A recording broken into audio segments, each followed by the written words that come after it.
There's thousands of people all across the country in your shoes, and it shouldn't be as hard as it is right now to do what you're trying to do. So let's go ahead and start the episode. I'm here with JoElle Bretz, and you are is hairstylist the easiest one, or? I think that's what people can identify with. Yeah. Okay. As far as the world of beyond hair. Right. In our world, we say different things, but yeah, I think. What do you say? Well, many times it's either we're a colorist or a master stylist, or like we have our thing that we can specialize in. Right. Mostly I can appreciate all of it. Okay. Yeah. So this is the Web Presence Journey, episode 1 with JoElle Bretz. And so say hi to everybody out there. Hello. I asked you briefly before, do you have a name specifically for the new place yet? I am coming up with a few ideas. I have 9 months to finalize that. Right now, I'm working on a name such as Ambition. Okay. Ambition Hair Salon. Nice. Ambition Salon and Company. Okay. Very cool. Something that projects like our passion for what we do, and those who will work with us and what they would want to have. We have to be ambitious. Great. Great. So just a little bit of background. Tell everybody what has led you to open up your new... Have you ever had your own studio before? Yes. I had a studio in the suburb of Kansas City, Missouri for 8 years. Okay. Yeah. And when the market tanked, I sold it. Okay. And then just worked independently and found myself getting remarried and moving to a new place. Exactly. And we are both from Kansas City. We are. And we both have been in Jacksonville Beach, Florida, Jacksonville area for 3 years as well. So we have a lot in common in that respect.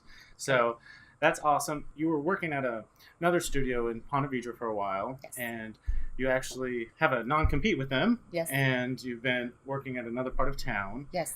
And so you have a goal when your non-compete is up to open this studio. And so it's right now exactly the middle of August of 2017. And so that non-compete is up in April? April 29th of 2018. So like you said, I think you already did the math. We have about 9 months left to go. Sounds right. So tell us a little bit about, we were trying to explore a little bit the other day about having a web presence, and you were trying to learn. Just tell us a little bit about where you're at with that and your background with having a web presence. Or well, so when I had my studio prior, I had a website. When people would research a place to go of value or quality, they would just look on the internet and find a quality website and look at how it was put together and the information that was given and the professionalism that it represented. And they would choose which business they wanted to go to by, oh, this website looks legitimate. Right. And so I got a lot of business by that. However, most of the business that I gained back in that time, which was, I would roughly say 1999 to 2008, was word of mouth. Quality of work, word of mouth, like being able to stand behind the work that you did and being consistent in it. And that's what helped you gain a business. Sure. I think that also still works today. However, when you move to a new place and you start fresh, it's hard to get people to know who you are or your quality of who you are working on, or even the work that you're providing, unless you have something that's out there that people can see more than just the website. Right. And today with social media, you can see the pictures of before and after. You can see live videos, streaming. You have all of this at your fingertips, and it's great. I think it's a wonderful way to build business. However, if you're owner-operator near the beginning stages of rebuilding that word and that testimony and that like quality background of who you are and what you have to offer, you don't have the time to stop in between each person. Their time is valuable just as your time is valuable. You can't tell them, hold on a minute, let me go film this so that the next person comes in is impressed with me. They're paying you. That's their time. They're paying you to take care of them and to provide them with a service that they feel is worth coming to see you again. It's difficult when you have that quality of work to say, I'm going to now go do this because you can wait for me. That doesn't work. So either you hire an assistant or you take snapshots and then you try to remember to put it in or who a little bit overwhelming. And so part of what I'm hearing is that it really sounds like you know that all of this is important, Yeah. but with this new venture, this second time around, you're not entirely positive how you're going to do all this. Yeah, I would say it's a conundrum. Yeah. Because you know you need to do it. You do great work. God, I wish I would have taken a before and after of that. However, my focus is so much on that person in my chair, like doing that great work, that I don't stop to go, oh, let me make sure I get this picture on the internet. And that's something I guess I need to work on. So it's kind of interesting, and I'm just going to share a little bit that before JoElle sat down today, you weren't really positive what we were going to be talking about. And I kind of shared that part of the reasons I'm doing these web presence journey episodes is that there are so many small business owners that are facing these exact same challenges. And there are so many people out there that just are trying to do the day-to-day operations. And this having a web presence is becoming this insurmountable thing, that it's becoming too challenging to have to execute all this different stuff. I hear when you say too challenging, it's, I don't know if too challenging is it, or it's one more thing we have to try and put into not only doing the work behind the chair or behind the desk, or going out and doing the orders, or making sure that your inventory is right, or making sure your supplies are right.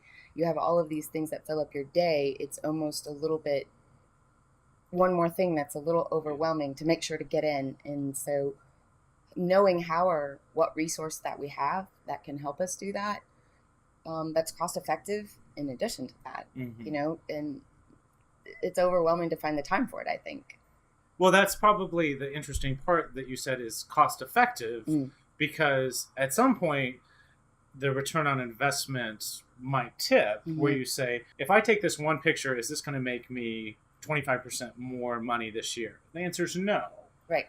But the idea that we really try to encourage people is that if you become involved in your web presence and slowly contribute and plant those seeds and cultivate that garden, eventually your eventual web presence is going to be really strong. Then that's going to be the return on investment, and also the digital asset that goes with your business that can't be created overnight. And so many of these small marketing companies, what they do, and that's why I love the analogy of the garden, because if you get involved, you're planting the seeds, you're getting your elbows dirty. So many of these small marketing companies want to provide nourishment for your business by going to the grocery store and getting you some groceries. And what happens after that happens is that you run out of groceries, and then they want more money. They want you to give them an ongoing contract. The only way to empower small business owners is if they get involved and really know how to plant that garden. We always used to say that 3 or 4 years ago, having a web presence was an advantage. And now it's a serious disadvantage. If you're not on the web and don't have a web presence, a lot of people are just dismissing you. I would agree with that. Even a subtle little credibility marker of going to someone's Facebook page, and we kind of flip and see how active they are and like how many posts, or even worse, they haven't posted since 2013 in their business or something like that. That's subtle to us. But if we're picking between a commodity and two different choices, and somebody else is really active on social media or has a great responsive looking website, we somehow trust them more.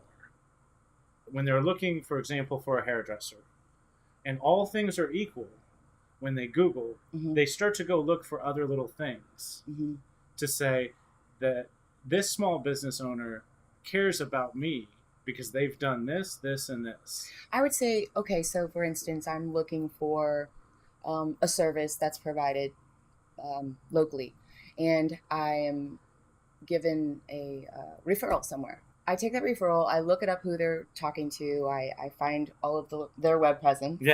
And I research, and when I'm doing that, though, I think in our younger generations, oh, pretty, pretty, pretty, I want to go there.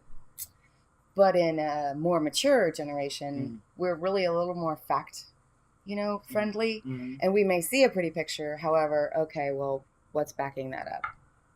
It's not just that this picture on the web looks great, but what's the quality of that person? What's the quality of their work? It's not just the pictures. So I guess that's the hard part for us is what is the return on the investment? Right. And the quality of the people that are going to come in.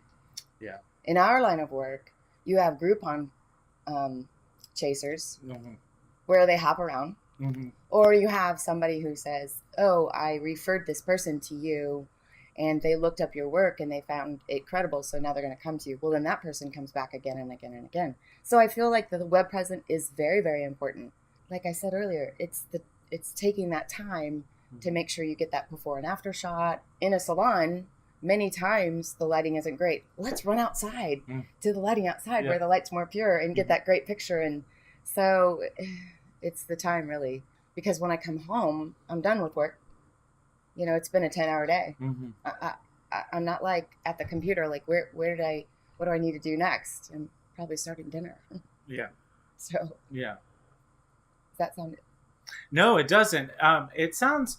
The specific of the before and after shots. Do you think that you could allot more time in your schedule at the end of the session, at the before and after, even if it was 60 seconds to take those shots, that before and after? Sure, you can allot more time. The other side of that is if someone needs more care than what they're originally scheduled for, can you make that care? Do you have to reschedule their appointments?